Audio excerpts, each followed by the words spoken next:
درود سنتا ہوں جو محبت سے پڑھتے ہیں اور اسے پہچانتا ہوں، اور جو محبت سے نہیں بے دلی سے پڑھتے ہیں ان کا درود حضور کی بارگاہ میں فرشتوں کے ذریعے پہنچایا جاتا ہے۔ اور ایک حدیث میں آیا ہے کہ جب مشکلیں بڑھ جائیں، رزق گھٹ جائے، حاجتیں تنگ ہو جائیں، کوئی راستہ سمجھ میں نہیں آئے کہ کہاں جاؤں، کیا کروں، اس سنکٹ اور مشکل وقت میں بندہ کو خوب کثرت سے درود پڑھنا چاہیے، اس لیے کہ درود مشکلوں، رنج اور غم کو دور کر دیتا ہے۔ وَتَقْضِي الْحَوَائِجِ، حاجتیں پوری ہوتی، وَتُكَسِّرُ الْأَرْزَاقَ، روزیوں میں اضافہ ہوتا ہے۔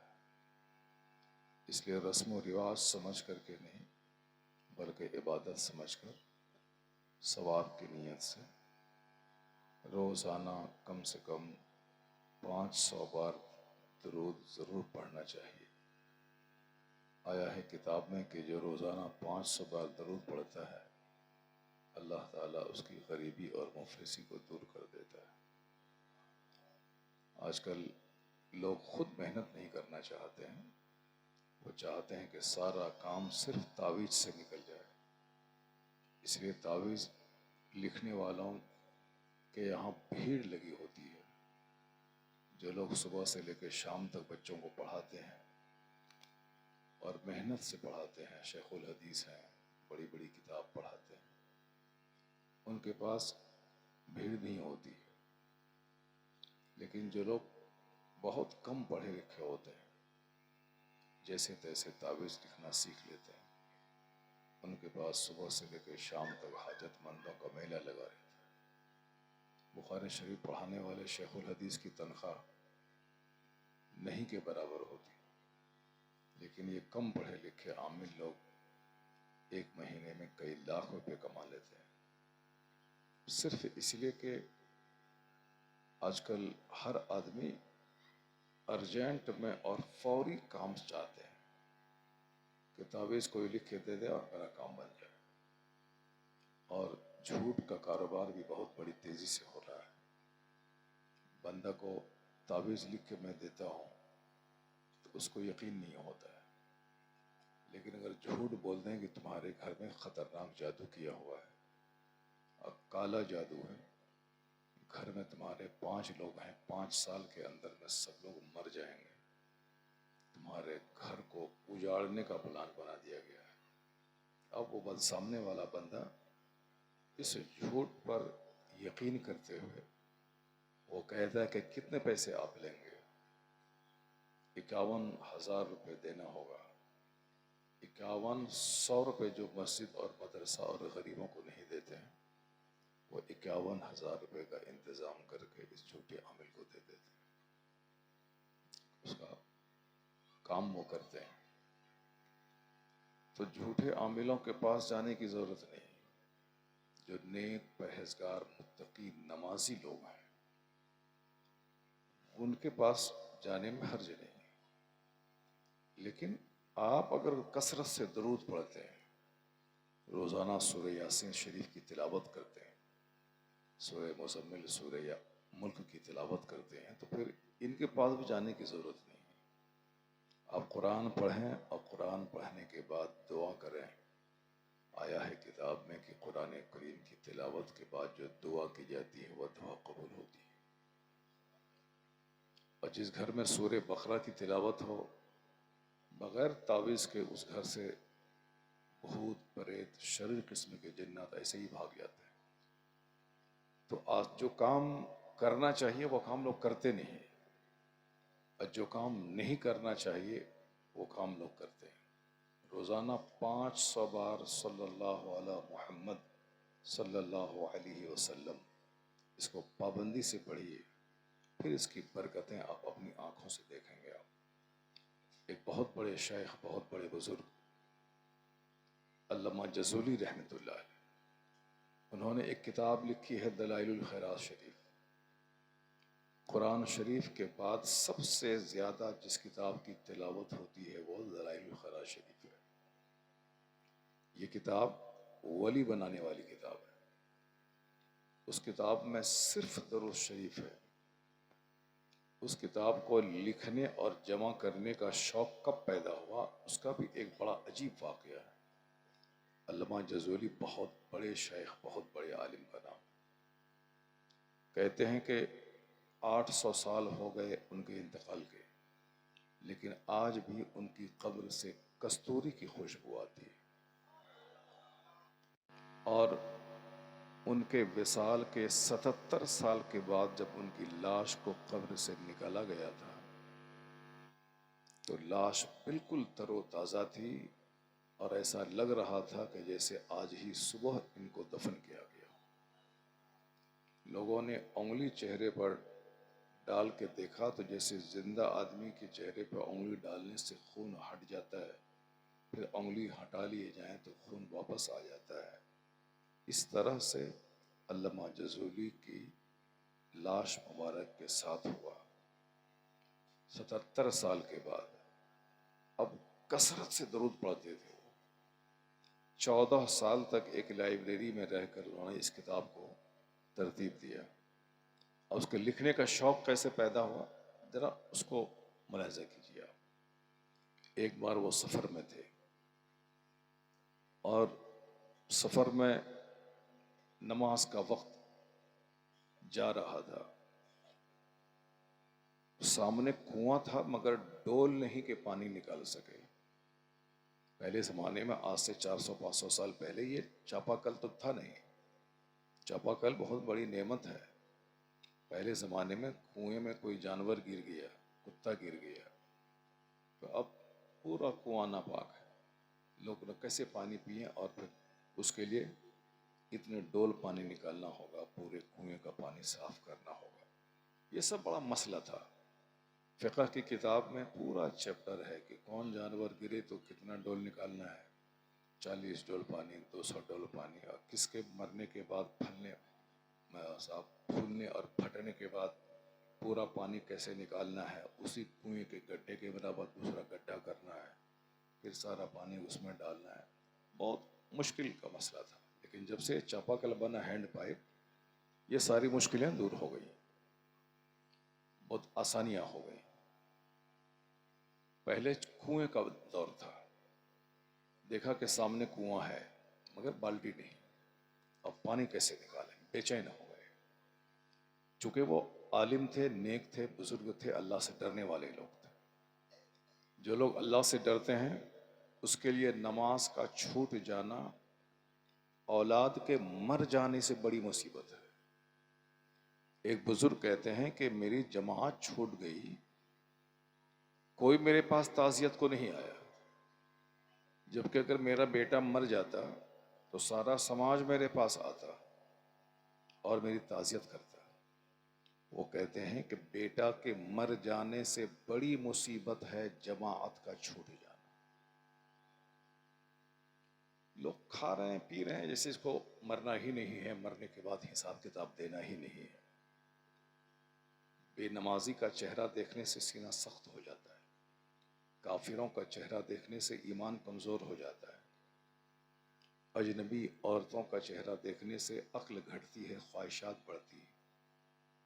ابھی ہمارا جو فرینڈ سرکل ہے کیسے لوگوں کا ہے وہ سب کو معلوم ہے۔ 100 میں 99 لوگ بے نمازی ہوتے ہیں، سب اکثر لوگ فاسق و فاجر ہوتے ہیں، جبکہ دوست نیک لوگوں کو بنانا چاہیے، تاکہ میں اگر غلط کام کروں تو میرا یہ دوست مجھ کو ٹوک کے سیدھے راستے پہ لے چلے، میں اگر نماز چھوڑوں تو یہ مجھ کو یاد دلائے، میں اگر سو جاؤں تو یہ مجھ کو جگا کے نماز پڑھوائے۔ چونکہ جس طرح زندہ رہنے کے لیے کھانا ضروری ہے، اسی طرح مسلمان بنے رہنے کے لیے نماز پڑھنا ضروری ہے۔ اگر آپ 3 دن نہیں کھائیں گے تو آپ مر جائیں گے، اسی طرح اگر آپ نے نماز نہیں پڑھی تو آپ کا مسلمان رہنا مشکل ہے۔ آپ بھلے ہی بولتے رہیے میں مسلمان ہوں مسلمان ہوں، مگر آپ پرفیکٹ مسلمان نہیں ہیں۔ حدیث میں آیا ہے کہ من ترک الصلاۃ متعمدا فقد کفر، جس نے جان بوجھ کر نماز کو ترک کیا اس نے کفر کیا۔ کفر کے قریب پہنچ گیا۔ ایک حدیث میں آیا ہے کہ بے نمازی کا انجام فرعون کے ساتھ ہوگا۔ وہ فرعون جو گھٹیا قسم کا کافر تھا، جس کو اللہ نے پانی میں ڈبا کے مارا، جس نے خدائی کا دعویٰ کیا تھا، جس کی لاش 3000 سال سے اب تک مصر کے مردہ عجائب گھر میوزیم میں موجود ہے۔ دنیا بھر کے لوگ اس کو دیکھنے جاتے ہیں۔ کروڑوں روپے سالانہ مصر کی گورنمنٹ کی آمدنی ہے۔ وہ فرعون کی ڈیڈ باڈی کو لوگ دیکھنے جاتے ہیں، کیونکہ 3000 سال ہو گئے آج تک اس ہڈی کا ڈھانچہ موجود ہے۔ کیوں؟ قرآن شریف میں اللہ نے کہا کہ جب فرعون پانی میں ڈوبنے لگا تو بولا کہ اب میں ایمان لاتا ہوں۔ اللہ نے کہا کہ ابھی تو ایمان لاتا ہے، الآن وقد عصیت قبل وکنت من المفسدین، آج تو ایمان لاتا ہے، اس سے پہلے تو فسادی اور باغی تھا۔ فَالْيَوْمَ نُنَجِّيكَ بِبَدَنِكَ لِتَكُونَ لِمَنْ خَلْفَكَ آیَةً، اللہ نے کہا کہ آج میں تیری لاش بچاؤں گا، ڈیڈ باڈی، تاکہ جو لوگ بعد میں آئیں وہ جان جائیں کہ مغرور کا انجام کیا ہوتا ہے۔ اللہ نے کہا کہ میں آج تیری ڈیڈ باڈی بچاؤں گا، تو آج 3000 سال سے اس کی ڈیڈ باڈی ہے، موجود ہے، ہڈی کے ڈھانچے کی صورت میں۔ اس کا پتہ دنیا کو چلا 1907 میں، جب سر گرافٹن اسمتھ نے ریسرچ کی اور ممیوں کے حنوط کا پتہ لگایا، تب کہا کہ یہ وہی فرعون کی ڈیڈ باڈی ہے جو موسیٰ علیہ السلام کے زمانے میں سمندر میں ڈوبا تھا۔ اب کیسے سمندر میں ڈوبا، کیسے اس پر نمک کی تہ جمی، پھر کیسے اس کی ڈیڈ باڈی سمندر کے کنارے آئی، اور نمک کی تہ جمنے کی وجہ سے اس کی ڈیڈ باڈی سیف رہی، یہ ایک سائنٹیفک ٹاپک ہے۔ مگر قرآن کیا کہتا ہے کہ میں اس کی لاش بچاؤں گا تاکہ آنے والے لوگوں کے لیے اس کی لاش مقام عبرت بنی رہے۔ تو آج جب ویگیانک اس آیت کو پڑھتے ہیں کہ جو ہم نے 1907 میں ریسرچ کے بعد پتہ لگایا ہے، وہ بات قرآن کریم میں موجود ہے 1400 سال سے، کہ فرعون کی ڈیڈ باڈی بچائی گئی ہے، تو سائنسداں جب اس کو پڑھتے ہیں تو وہ کہتے ہیں قرآن حق ہے، قرآن سچ ہے، اللہ حق ہے، اسلام سچ ہے۔ اسے ہندوستان میں چند لوگ جو ناچ کود رہے ہیں اسلام کے خلاف، ان کے ناچنے اور کودنے سے کچھ نہیں ہوگا۔ پڑھے لکھے لوگ دنیا میں جیسے پڑھیں گے، صرف اسلام قبول کرنے والوں کی تعداد میں اضافہ ہوتا جائے گا، چونکہ اسلام اندھ وشواس کا مذہب نہیں ہے، اسلام تاریکی میں بھٹکنے والا مذہب نہیں ہے، اسلام روشنی کا مذہب ہے۔ اسلام ریسرچ کرنے کے بعد سارے لوگوں کے دلوں سے قریب رہنے والا مذہب ہے۔ جیسے جیسے دنیا میں ریسرچ بڑھے گی، تحقیق بڑھے گی، اندھ وشواسوں کی تعداد نہیں بڑھے گی، مصطفیٰ کے غلاموں کی تعداد میں اضافہ ہوتا جائے گا۔ اس لیے آپ اسلام کے بارے میں ذرہ برابر فکر مند نہیں ہوں۔ ہم اگر زنا کریں گے تو ہم پیڑیں گے، ہم اگر شراب پئیں گے تو ہمارا پھیپھڑا گلے گا، میں اگر سگریٹ پیوں گا مجھ کو کینسر ہوگا، میں اگر ماں باپ کی توہین کروں گا میرے بچے بڑھاپے میں مجھ کو لتم جتم کریں گے، میری توہین کریں گے۔ میں جیسے جیتا ہوں، مرنے کے بعد جہنم اور جنت تو وہاں کا فیصلہ ہے۔ اس دنیا میں اچھے لوگوں کو اچھا انعام ملتا ہے، عزت کی صورت میں، شہرت کی صورت میں، صحت اور تندرستی کی صورت میں، راحت قلب کی صورت میں۔ اور جو لوگ گندے ہیں، نماز چھوڑیں، جھوٹ بولیں، سود کھائیں، برائی کریں، وقتی طور پر تو اس کو لذت ملتی ہے، 1 منٹ کی لذت اور 100 سال کی ذلت اس کے حصے میں آتی ہے۔ اس کے گناہوں کی سزا اس کی اولاد کو بھگتنی پڑتی ہے۔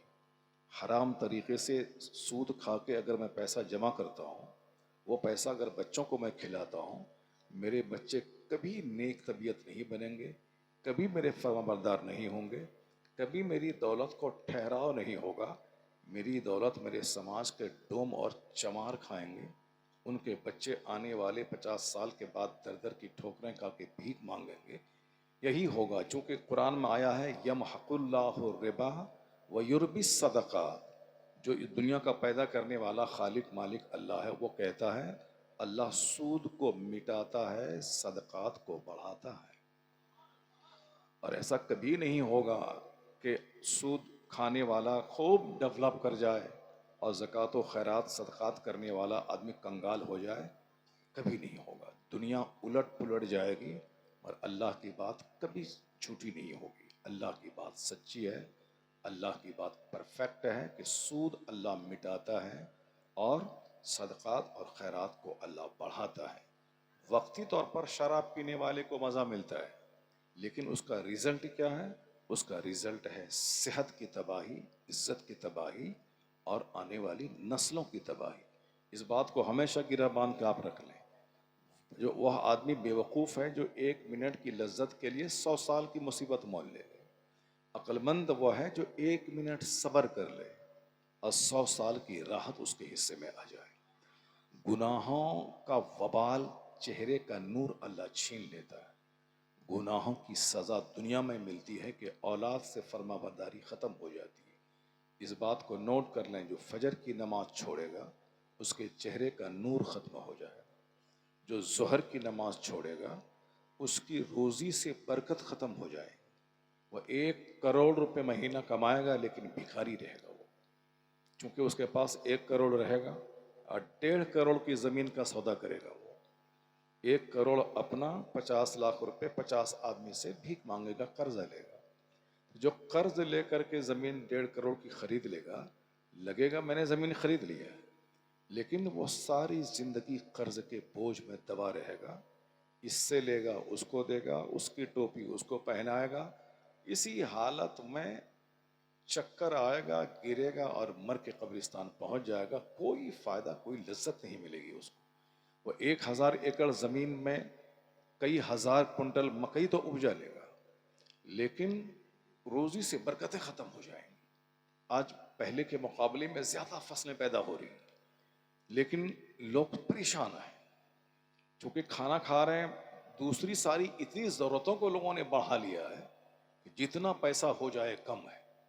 ایک بہت بڑے سیٹ، کھرب پتی سیٹ نے مجھ سے کہا چنئی میں کہ حضرت پیسہ ایسی چیز ہے جتنا بھی ہو جائے کم ہے، جبکہ ان کے یہاں 5000 ورکر کام کرتے ہیں اور ورکر کو موٹی تنخواہ وہ دیتے ہیں۔ میں انہی کی مسجد میں امام تھا، مجھ کو بھی آج سے 25 سال پہلے بھاری تنخواہ وہ مجھ کو دیتا تھا، میری طرح بہت سارے امام کو دیتا تھا۔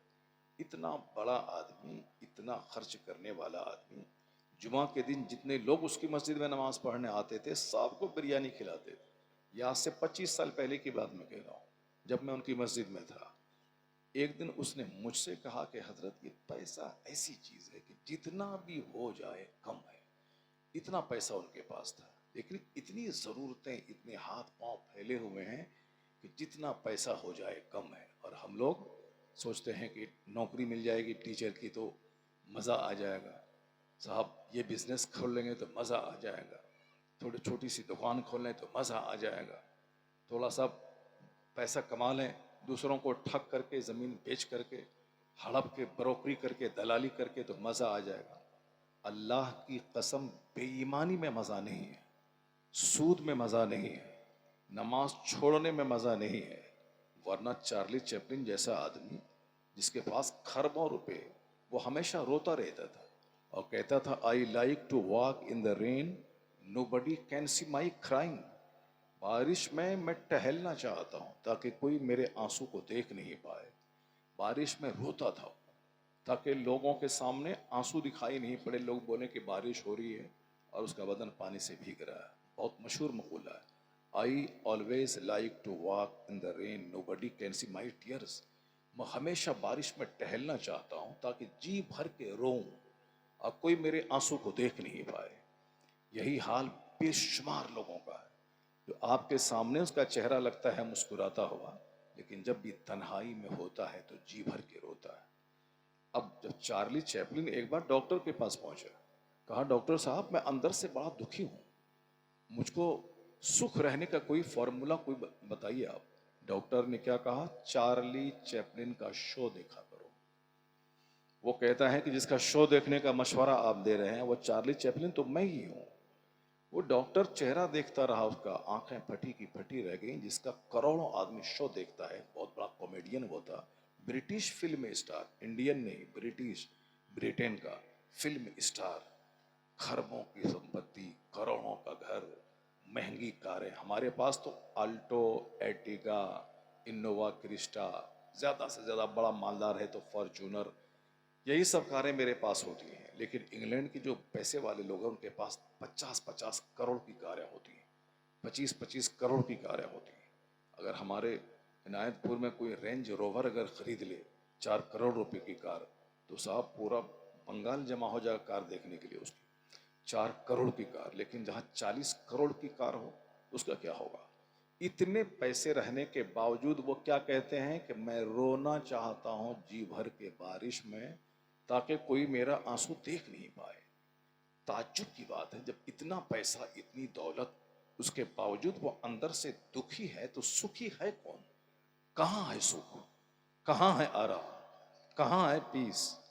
کہاں ہے زندگی کا مزہ؟ لتا منگیشکر کا نام سنا ہوگا، یہ انگلینڈ کا نہیں، وہ انڈیا کی تھی، مر گئی. اس قدر پیسہ، اتنی دولت، اتنی عزت کے سارے لوگ جانتے ہیں. میں تو اخبار پڑھ کے ان کو جانتا ہوں، لیکن عام لوگ تو ان کا گانا سنتے ہیں، ان کی فلمیں دیکھتے ہیں. مگر میں ان کی فلمیں نہیں دیکھتا ہوں، میں ان کے گانے نہیں سنتا ہوں شوق سے. اور سب لوگ سنتے ہیں، مگر میں نام جانتا ہوں. بہت بڑی سنگر انڈیا کی، جس کا ٹائٹل تھا دا نائٹنگیل آف انڈیا، بلبل ہند، ہندوستان کی بلبل جس کا ٹائٹل تھا. جب اس سے اینکر نے انٹرویو لیا کہ دولت، شہرت، کروڑوں کا زیور، کبھی امریکہ میں، کبھی بریٹین میں، کبھی ملیشیا میں، کبھی سنگاپور میں، کبھی تھائی لینڈ کی راجدھانی بینکاک میں، ہم لوگ تو انڈیا ہی میں گھومتے رہتے ہیں. کبھی کلکتہ تو کبھی بنگلور تو کبھی دلی. بہت سارے لوگ یہاں بیٹھے ہیں جو بنگلور نہیں دیکھے ہوں گے، بہت سارے لوگ ہوں گے جو بمبئی نہیں دیکھے ہوں گے، بہت سارے لوگ ہمارے گاؤں کے ہیں جو مالدہ نہیں دیکھے ہیں، بہت سارے لوگ ہیں. لیکن وہ کیسی خوش نصیب عورت ہے جو کبھی انگلینڈ، کبھی تھائی لینڈ، کبھی سری لنکا، کبھی بالی دویپ، کبھی صاحب آسٹریلیا، کبھی سڈنی. دولت، عزت، شہرت، ساری چیزیں. میں کروڑوں کی ایک بات بتا رہا ہوں، ذرا غور سے سننا. گانے بجانے والی بات میں نہیں بتا رہا ہوں. صرف اسی بات کو گرہ باندھ لیں گے آپ تو زندگی کا رہسیہ سمجھ لیں گے. آپ کو زندگی کی سچائی سمجھ میں آ جائے گی، قرآن اور حدیث کی تعلیم سمجھ میں آ جائے گی. صرف دوسروں کا منہ دیکھنے اور فلمیں دیکھنے سے زندگی گزارنے کا سلیقہ نہیں آتا ہے. یہ کروڑوں کی ایک بات میں کہہ رہا ہوں. لتا منگیشکر جی سے جب انٹرویو لیا گیا، پوچھا گیا کہ کروڑوں کا زیور، بمبئی میں کروڑوں کا گھر، مہنگی کار، دنیا بھر کا سفر، تو زندگی کا تو بہت مزہ مل رہا ہوگا. مہنگا جوتا، مہنگی ساڑی، یعنی کئی کئی لاکھ روپے کی ساڑی، گھر میں کروڑوں کا زیور. تو وہ کہنے لگی کہ جو میں چاہتی تھی وہ مجھ کو نہیں ملا، جو میں چاہتی تھی وہ مجھ کو نہیں ملا. اب آئی لائک ٹو ڈائی، میں مرنا چاہتی ہوں، میں اب مرنا چاہتی ہوں. جو چاہتی تھی وہ مجھ کو نہیں ملا. یہ بتائیے کہ بمبئی میں کروڑوں کا گھر ہے، دنیا بھر کا سفر ہے، پارلیمنٹ میں ان کو بولا کر کے ان سے دیش بھکتی کے گیت سنے گئے، پردھان منتری بیٹھ کر ان کا گانا سن رہے ہیں. سارے جہاں سے اچھا ہندوستان ہمارا، وہ پارلیمنٹ میں بیٹھ کے گائی ہے. سارے لوگ، اتنی بڑی شہرت، عزت. وہ کہتی ہے کہ جو میں ڈھونڈتی تھی مجھ کو نہیں ملا، اس لیے اب میں مرنا چاہتی ہوں. اینکر، اس کا انٹرویو چھپا دا ٹائمز آف انڈیا میں، انگریزی کا اخبار ہے، اس کا انٹرویو چھپا. اب میں مرنا چاہتی ہوں. کیا چاہتی تھی وہ؟ کیا ڈھونڈتی تھی؟ عزت، شہرت، دولت، سب کچھ ہے جس کے لیے ہم لوگ بے چین ہیں، للائت ہیں، نمازیں چھوڑتے ہیں، جھوٹ بولتے ہیں، دوسروں کو ٹھگتے ہیں، ماں باپ کی خدمت نہیں کرتے ہیں، سماج کے لوگوں سے دور رہتے ہیں. جس پیسے کے لیے ہم لوگ مارے مارے پھرتے ہیں، نہ جانے کون سا کرم ہے جو ہم لوگ نہیں کرتے ہیں تاکہ پیسہ کمائیں اور زندگی کا مزہ مل جائے. ہم لوگ 100 سال رگڑ کے رہیں گے، اتنا پیسہ نہیں کما پائیں گے جتنا پیسہ وہ ایک گانا گانے کے بعد کماتی تھی. مگر اس کے باوجود وہ کہتی ہے کہ جو میں ڈھونڈتی تھی وہ مجھ کو نہیں ملا. کیا ڈھونڈتی تھی؟ سکون ایک دل تلاش کرتی تھی کہ دل مطمئن رہے، سچی خوشی ملے. وہ کہتی ہیں کتنے گانے سنوں، کتنی فلمیں دیکھوں. جب پارٹی فنکشن گھر میں ہوتا ہے، لوگ آتے ہیں، تھوڑا اچھا لگتا ہے، لیکن جب سارے رشتہ دار چلے جاتے ہیں تو دیواریں کاٹنے دوڑتی ہیں. ممبئی شہر کی کروڑوں کے گھر کی دیوار کاٹنے دوڑتی ہے، ان کو اچھا نہیں لگتا ہے. یہ سکون دل کہاں ملتا ہے؟ Charlie Chaplin British film star وہ رو رہا ہے، صاحب یہ تنہائی میں اپنے گھر کی دیواریں اس کو کاٹ رہی ہیں. اس طرح دنیا کے کروڑوں لوگ ہیں جس کو ہم دیکھتے ہیں کہ وہ 50 کروڑ کی کار پہ چل رہا ہے، بڑا مزہ ہوگا، مگر اندر سے وہاں کان لگانے کے بعد ان کی کار سے آنسو اور سسکیوں کی آواز آتی ہے. تو پتہ یہ چلا کہ خوشی وہاں نہیں ہے جہاں میں ڈھونڈ رہا ہوں، راحت وہاں نہیں ہے جہاں میں تلاش کر رہا ہوں. نہ نوکری راحت میں ہے، نہ راحت نوکری میں ہے، نہ سکون پیسوں میں ہے، نہ زندگی کا مزہ کروڑوں کے زیور میں ہے. تو مزہ ہے کہاں؟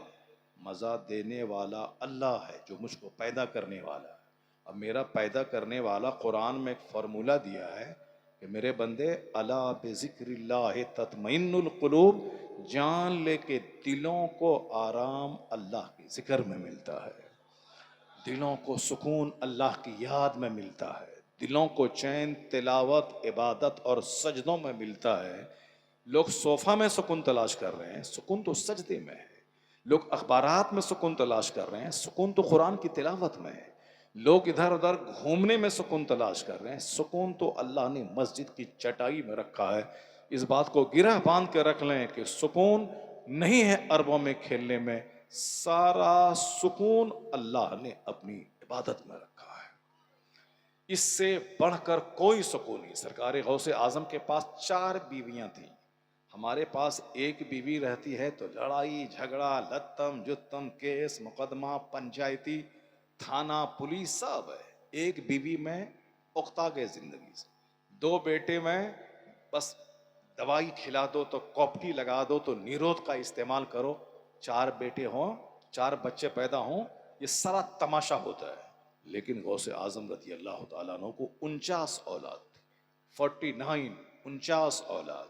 وہ غوث پاک جس کا لنگر آپ کھاتے ہیں، وہ غوث اعظم جس کے نام کی نیاز آپ کھاتے ہیں، وہ غوث اعظم جس کے نام کا آپ وظیفہ کرتے ہیں یا شیخ عبد القادر جیلانی شیخا للہ، وہ غوث اعظم جس کو آپ سنکٹ کی گھڑی میں پکارتے ہیں، جو خدا نہیں مگر خدا کا ولی ہے، سارے ولیوں کے سردار ہے.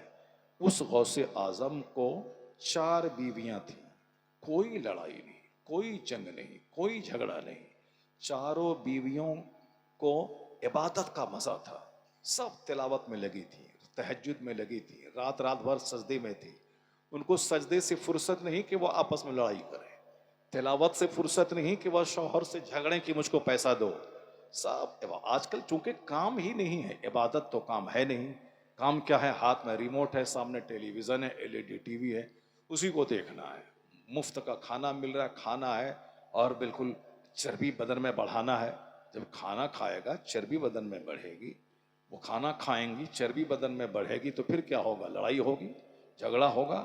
اس کو چاہیے گھومنا چاہیے. نہیں، گھر میں مزہ نہیں ملتا ہے، گھر باورچی گھر کچن گھر کچن گھر کچن. تم نے مجھ کو نوکرانی بنا کے رکھ دیا، تم نے مجھ کو نوڑی بنا کے رکھ دیا. گھر کچن گھر کچن، جھاڑو لگاؤ پوچھا لگاؤ. میں بیوی ہوں کہ نوکرانی ہوں تمہاری؟ یہ بتائیے صاحب. اب وہ کہہ رہی کہ میں نوکرانی تمہاری ہوں.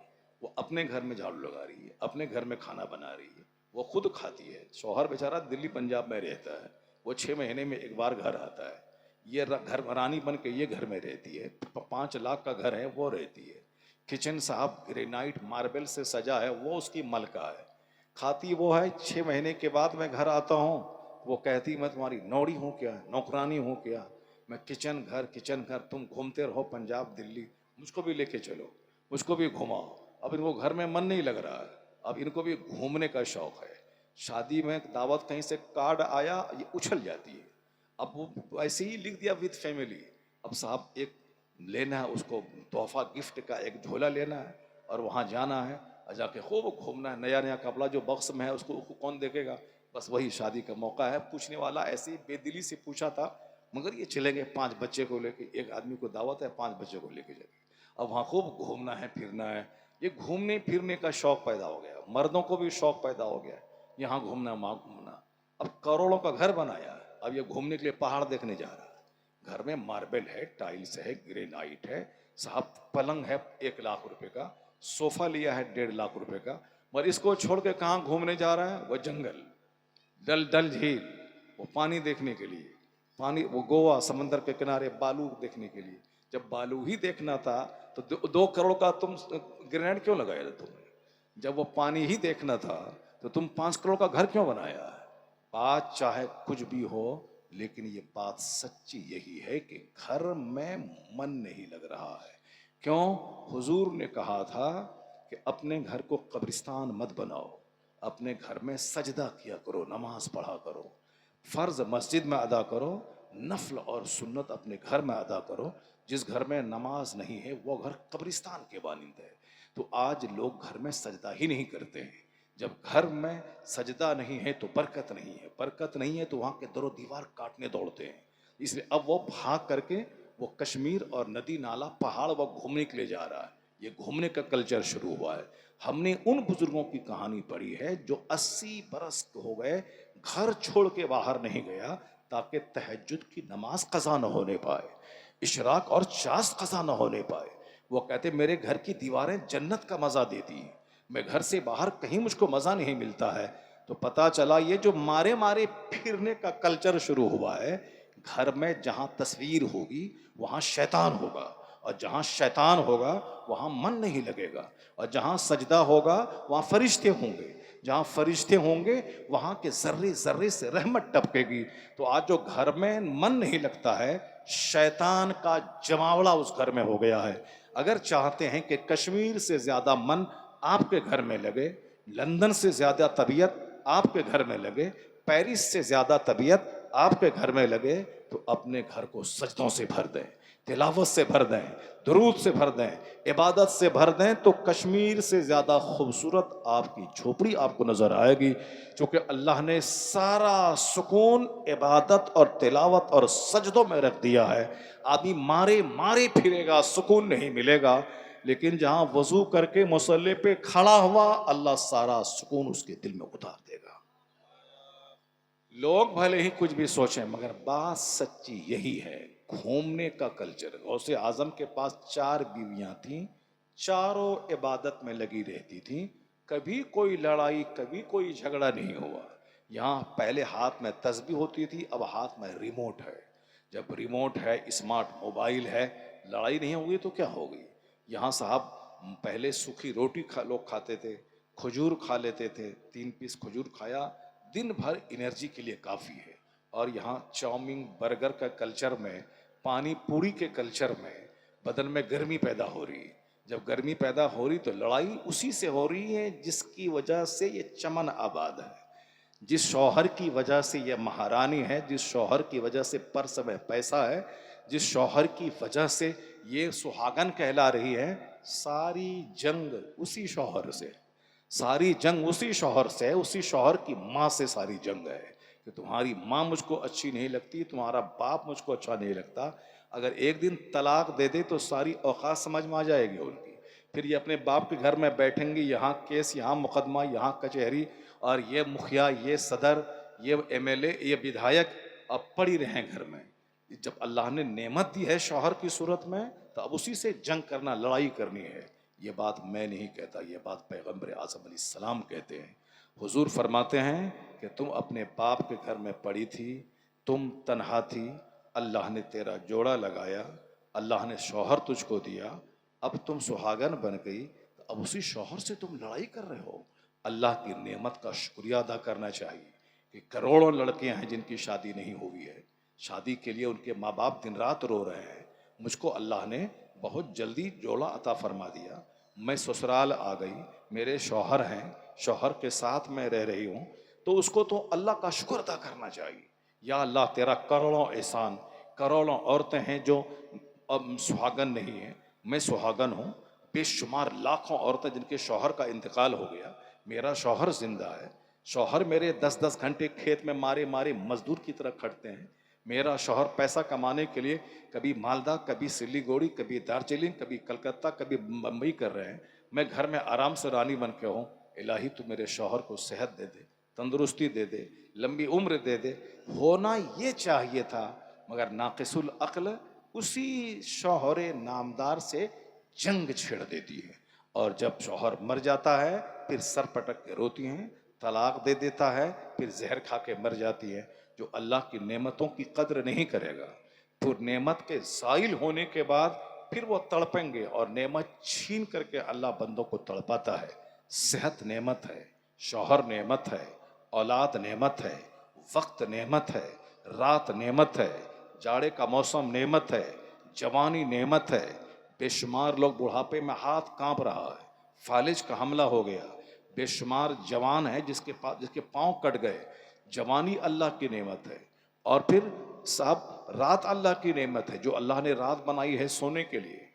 سردی کا موسم ایک نعمت ہے. حدیث میں آیا ہے کہ الشتاء ربیع المومن، کتاب میں آیا ہے الشتاء ربیع المومن، یعنی جاڑے کا موسم مسلمان کے لیے موسم بہار ہے. اس موسم میں رات لمبی ہوتی ہے تاکہ خوب سجدہ کرے، دن چھوٹا ہوتا ہے تاکہ خوب روزہ رکھے. یعنی روزہ بھی ہوا، کروڑوں نیکیاں بھی مل گئیں، اور مصیبت بھی نہیں ہوئی، بھوک پیاس بھی نہیں لگی. یہ چھوٹا دن ہے اور رات لمبی ہے، 5 گھنٹے کی نیند بھی ہو گئی، تہجد بھی ہو گئی. ربیع یہ مسلمانوں کے لیے موسم بہار ہے.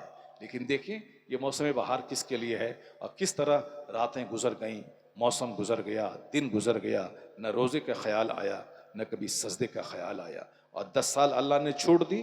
اس کے بعد جب اللہ پکڑتا ہے تب بندہ بولتا ہے کہ میرے خدا نے مجھ کو ذلیل کر دیا، میرے خدا نے مجھ کو رسوا کر دیا، میری صحت چھین لی، میرے بیٹے مر گئے، میری بیوی مر گئی، میرا کاروبار ٹھپ ہو گیا. میں تو کسی کو کوئی تکلیف نہیں پہنچایا تھا، تکلیف نہیں پہنچایا تھا.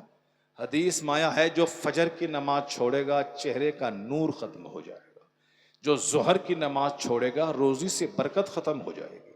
نماز فرض ہوئی تھی 15 سال کی عمر میں، ابھی عمر ہے بندے کی 40 سال.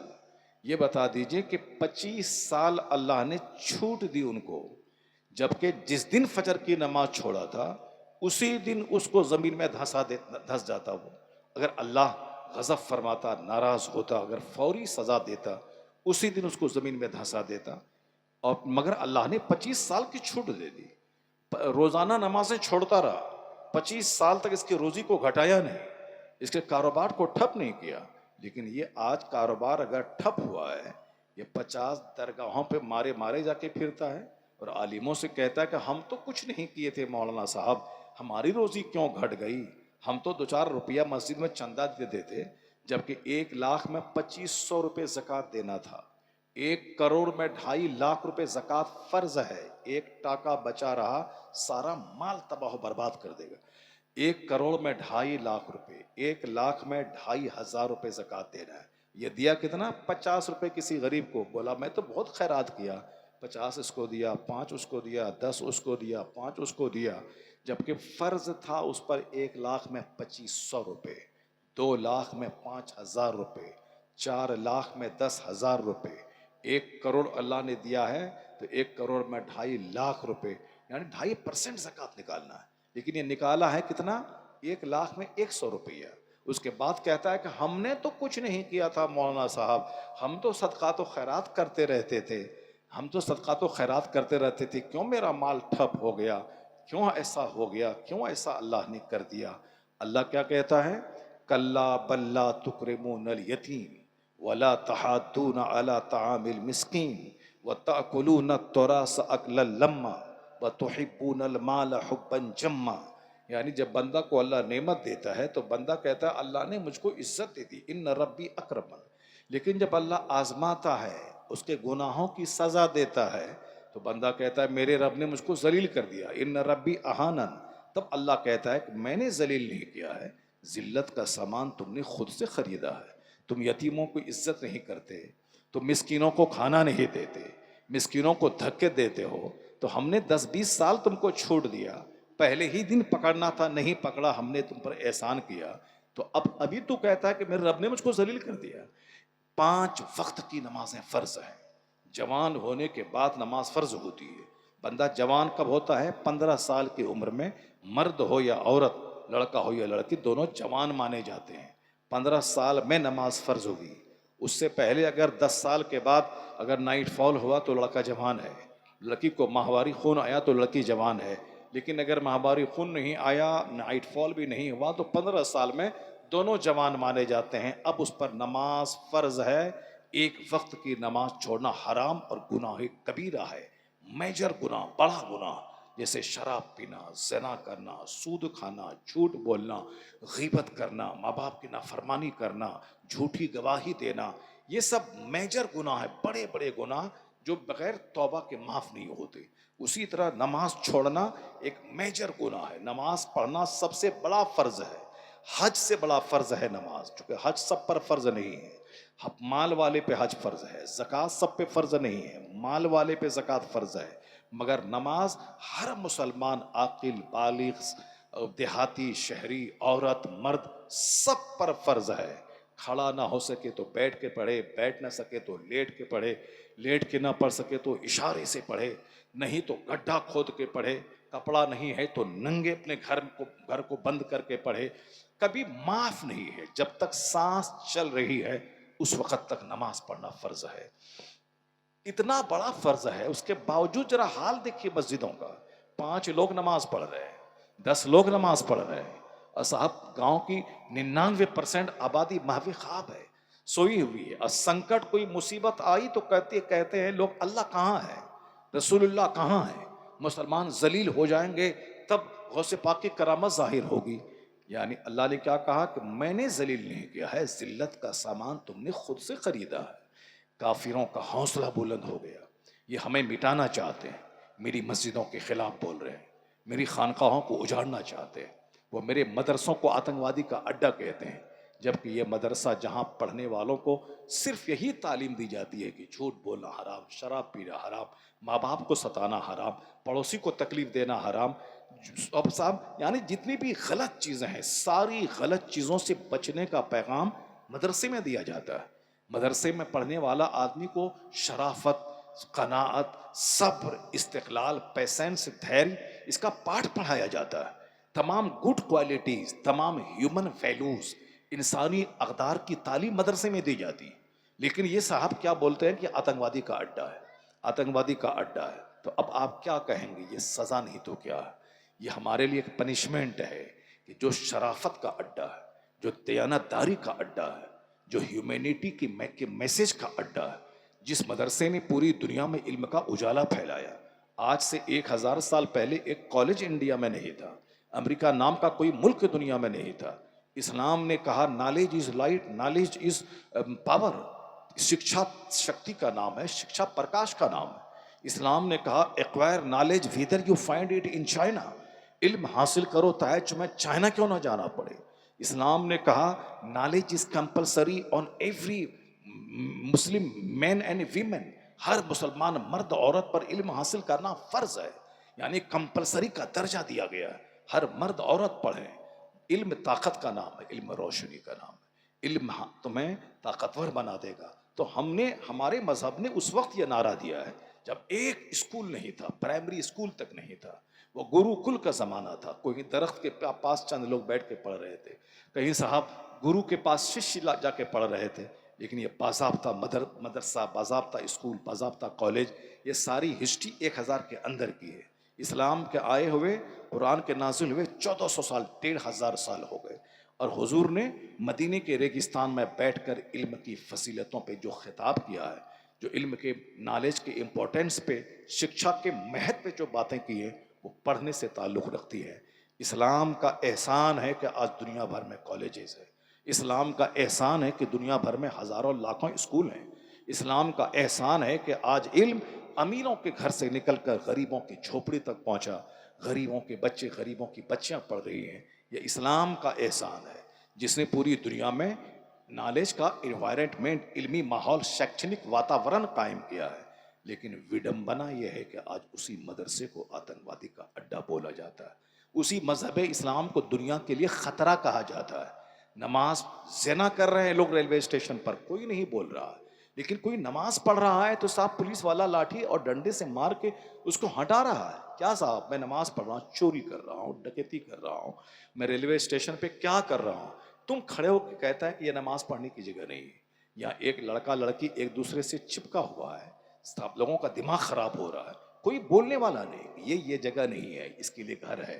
کوئی پولیس والا نہیں بولتا ہے کہ ایسا کیوں کر رہے ہو, بدن پہ ہاتھ کیوں دیے ہوئے ہو, اور سر میں ہاتھ دے کے کیوں سہلا رہے ہو, اگر بیوی ہے تمہاری تو گھر تمہارے لیے, یہاں اسٹیشن پہ ہزاروں آدمی کا دماغ خراب ہو رہا ہے. کوئی بولنے والا ہے. مگر میں نماز پڑھتا ہوں تو کہتا ہے یہ نماز نہیں پڑھو, یہ اسٹیشن ہے. کیا کہیں گے اس کو؟ نماز پڑھنے والوں کو روکا جا رہا ہے, شراب پینے والوں کو آزادی ملی ہوئی, نماز پڑھنے والوں کو روکا جا رہا ہے, زنا کرنے والوں کو آزادی ملی ہوئی ہے. پنشمنٹ ہے, یہ ایک عذاب ہے. مدرسے کے خلاف, مسجد کے خلاف, خانقاہ کے خلاف. کبھی آپ نے سوچا کہ یہ عذاب کیوں ہے؟ یہ عذاب اسی لیے ہے کہ مسجدوں کو آپ نے اجاڑنا شروع کیا. مدرسے میں اب چند غریبوں کے بچے پڑھ رہے ہیں, جبکہ مدرسے میں بادشاہ ہارون رشید کا بیٹا پڑھتا تھا. مدرسے میں اورنگزیب جیسے ہندوستان کے بادشاہ جو 50 سال تک پورے بھارت کا باتاج بادشاہ رہا, اس نے مدرسے میں تعلیم حاصل کی. ملا احمد جیون جب مسجد جامع مسجد سے نکلتے تھے تو ان کی چپل سیدھی کرتے تھے اورنگزیب. سارا ہندوستان سہم جاتا تھا کہ بادشاہ دہلی اپنے استاذ کی چپل سیدھی کر رہے ہیں. کیسا دور تھا کہ بادشاہوں کے بیٹے مدرسے میں پڑھ رہے تھے, ارب پتی کے بیٹے مدرسے میں پڑھ رہے تھے, 1000 ایکڑ زمین جوتنے والوں کے بچے مدرسے میں پڑھ رہے تھے. لیکن آج ایک رکشہ چالک بھی اپنے بچوں کو مدرسے میں نہیں پڑھانا چاہتا. کیوں؟ کہ مدرسے میں پڑھنے کے بعد کرے گا کیا, مدرسے میں پڑھنے کے بعد کرے گا کیا. اسکول میں پڑھے گا تو کم سے کم انجینئر بنے گا, اسکول میں پڑھے گا تو ماسٹر بنے گا. صرف دنیاوی حساب سے ہم نے بھی کافروں کی طرح سوچنا شروع کر دیا, جبکہ قرآن کہتا ہے وَمَن يَتَّقِ اللَّهَ يَجْعَل لَّهُ مَخْرَجًا. جو اللہ سے ڈرتا ہے, اللہ تعالیٰ وہاں سے بندے کو روزی دیتا ہے جہاں سے بندہ سوچ نہیں سکتا. ان اللہ هو الرزاق ذو القوة المتین. اللہ زبردست روزی دینے والا. وما من دابۃ فی الارض الا علی اللہ رزقها. قرآن میں آیا ہے کہ زمین پر چلنے والا کوئی چوپایا ایسا نہیں ہے جس کی روزی کا ذمہ اللہ نے نہ لیا. یعنی سب کو روزی اللہ دے گا. اللہ زبردست روزی دینے والا ہے, مگر وشواس نہیں. چہرے پہ داڑھی ہے مگر یقین نہیں, سر پہ ٹوپی ہے مگر یقین نہیں. اب جب یقین نہیں ہے اسی لیے جھوپڑی والے کے بچے بھی کرسچنوں کے اسکول میں پڑھ رہے ہیں, رکشہ چالک بھی اپنے بچوں کو اسکول میں پڑھا. وہ مدرسہ جو مانوتا کی فیکٹری ہے, وہ مدرسہ جہاں پڑھنے کے بعد بندہ عالم بنتا ہے. عالم کا مطلب نائب پیغمبر بنتا ہے. 1000 ایکڑ زمین کا جوتنے والا زمیندار کہلاتا ہے, مگر نائب پیغمبر نہیں. نائب پیغمبر وہ کہلاتا ہے جس کے سینے میں قرآن حدیث کا علم ہوتا ہے. وہ کرائے کے گھر میں رہے, 5000 مہینہ کمائے, مگر وہ نائب پیغمبر ہے, نائب رسول ہے, رسول پاک کے نائب ہے. وہ اتنا بڑا مرتبہ, جس طرح مصطفیٰ جان رحمت کا مرتبہ ہے, اس طرح اس کا نائب بھی وہ اپنے لوگوں میں ممتاز اور منفرد ہوتا ہے. مگر وشواس نہیں رہا. مدرسے پیسے سے سب کو جوڑ دیا گیا, یعنی علم کو پیسے سے جوڑ دیا گیا. اب انجینئر کی صورت میں جانور, ڈاکٹر کی صورت میں ہتھیارہ, صاحب اسکول ٹیچر کی صورت میں شوشن کرنے والا. یعنی اب پڑھے لکھے لوگ ڈکیت اور چور ہو رہے ہیں. ڈاکٹر کی صورت میں ڈکیت, انجینئر کی صورت میں چور. کیوں؟ اس لیے کہ انجینئر بننے کا مقصد ہے مال کمانا, ڈاکٹر بننے کا مقصد ہے مال کمانا. جب پڑھائی کو مال سے جوڑ دیا گیا تو اب انسان کہاں ملیں گے جس کے سینے میں مانوتا کا درد ہو, جن کے سینے میں ہردے ہو, جن کے ہردے میں درد ہو, جن کے ہردے میں سمپیتھی ہو. یہاں تو قصائی بن کے ڈاکٹر گھوم رہے ہیں, لوگ رو رہے ہیں, چلا رہے ہیں, یہ صاحب چھری لیا, ذبح کیا, پیسہ لاؤ. یعنی کوئی بھی کام ہو بس فوراً سیزرنگ کر دینا ہے. ایک عورت گاؤں دیہات سے چل کے آتی ہے, شوہر مزدوری کر رہا ہے, نارمل ڈیلیوری ہو سکتی ہے آسانی سے, ایک انجیکشن دیں درد ہوگا, بچہ پیدا ہوگا, لیکن اس کو مال کہاں سے ملے گا؟ یہاں تو قصائی بن کے MBBS کی ڈگری لے کے آئے ہوئے ہیں. اسی لیے سیزرنگ کرنا نہیں, تمہارا بچہ الٹا ہو گیا, تمہارا بچہ الٹا ہے, بچہ مر جائے گا, تمہارے بچے کی بیوی, تمہارے بچے کی ماں مر جائے گی, تمہارا اب جاؤ یہاں سے لے کے جاؤ, ہم رسک نہیں لیں گے. بچہ مرے یا جچہ مرے, تم جانو, تمہارا کام جانو. یہ بیچارہ مرتا کیا نہ کرتا, زمین بیچ کر کے پیسے دیتا ہے, اور یہ ڈاکٹر نارمل ڈیلیوری کو سیزرنگ میں بدل دیتا ہے. لوگ کہتے ہیں ڈاکٹر ہے مگر قصائی ہے, ڈاکٹر ہے مگر یہ کاٹنے والا ہے, ڈاکٹر ہے مگر لٹیرا ہے. تو ڈاکٹر لٹیرا کیوں نہیں ہوگا؟ چونکہ پڑھا ہی ہے وہ لوٹنے کے لیے. انجینئر موربی کا انجینئر جو پل گرا جس میں سینکڑوں لوگ مارے گئے، کیوں؟ چونکہ انجینئر کو پڑھایا ہی گیا ہے تاکہ مال کمائے گا۔ یہ مدرسہ ہے جہاں مال کمانے کے لیے نہیں پڑھایا جاتا ہے، جنتی بنانے کے لیے پڑھایا جاتا ہے، جہاں شریف بننے کے لیے پڑھایا جاتا ہے، جہاں سماج کا رکشک بننے کے لیے پڑھایا جاتا ہے، شبھ چنتک بنانے کے لیے پڑھایا جاتا ہے۔ اللہ روزی ان سے زیادہ اچھی روزی ان کو دیتا ہے، ان سے زیادہ عزت ان کو دیتا ہے، لیکن مقصد ہے دین کی خدمت، مقصد ہے جلسہ کرا کے ہزاروں آدمی کو جمع کر کے۔ اب یہاں میں ابھی 1 گھنٹے سے خطاب کر رہا ہوں، میں نہیں بولا کہ چوری کر کے پیسہ کماؤ، ڈکیتی کر کے پیسہ کماؤ، ماں باپ کو چھوڑو یار، مال سب سے بڑی چیز ہے، مال کماؤ۔ نماز روزہ کون 5 بار مسجد دوڑ دوڑ کے جائے گا؟ تو اب ایک بار جمعہ جانا، باقی مال کماؤ، پیسہ کماؤ، صوفہ خریدو، گدا خریدو، گاڑی خریدو، کار خریدو، تب سماج والے تیرا تلوا چاٹیں گے۔ اگر کار نہیں رہے گی تو کوئی سلام تک نہیں کرے گا، کار دروازے پہ رہے گی، مکان رہے گا تو 50 آدمی تمہارے پاس رشتہ لے کے آئے گا۔ گاڑی نہیں رہے گی، مکان نہیں رہے گا تو تیری خوبصورت بیٹی کو کوئی پوچھے گا نہیں، تیرا بیٹا کو کوئی پوچھے گا نہیں۔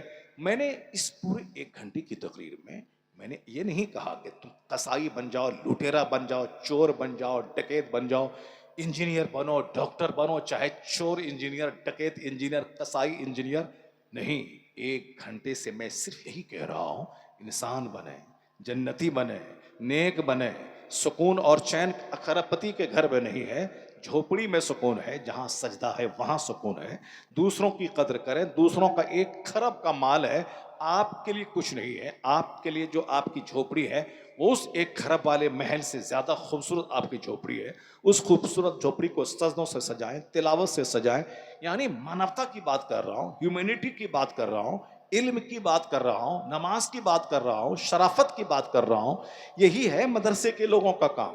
وہ جمعہ کا خطاب کریں، جنت کی بات، 1 لاکھ کے مجمع میں خطاب کریں، جنت و شرافت، حیا اور ایمانداری کی بات۔ چاہے جہاں بھی رہیں، مدرسے میں بیٹھیں، چاہے اسکول کالج میں بھاشن دینے جائیں، ہر جگہوں پہ شرافت کی بات۔ تو دنیا کے سارے لوگوں کو مدرسے کو پروموٹ کرنا چاہیے، مدرسے کو بڑھانا چاہیے۔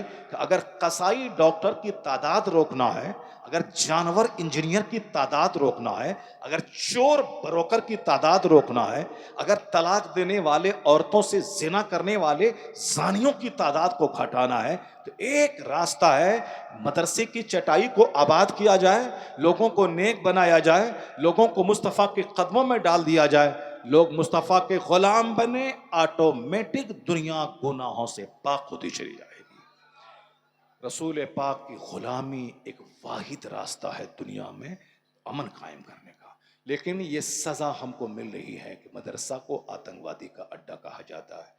میں نے نمازیں چھوڑ دیں، اس لیے آج مجھ کو اسٹیشن پر نماز پڑھنے نہیں دیا جا رہا ہے۔ میں نے اپنی مسجدوں کو ویران کیا، اس لیے ہماری مسجدوں کو ڈھایا جا رہا ہے، اور چور دوسروں ظالموں کو خوش کرنے کے لیے صاحب مسجد کی تعمیر کا ڈھونگ رچا رہے ہیں، ڈرامہ کر رہے ہیں، ہمیں صاحب ٹھگنے اور الو بنانے کا کام کر رہے ہیں، اور ان کے ہاتھوں کا کھلونا بن کر ان کے مفاد کا کام کر رہے ہیں، تاکہ ہم ان کو الجھائیں، اس کے بعد پھر یہ سارا بینیفٹ اس کو ہم پہنچا دیں۔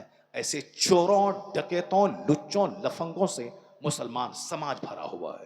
اس لیے اے قوم مسلم، عالم کے پاس رہو، عالم کی بات سنو، مسجدوں کو آباد کرو، اپنے گھر کو سجدوں سے آباد کرو۔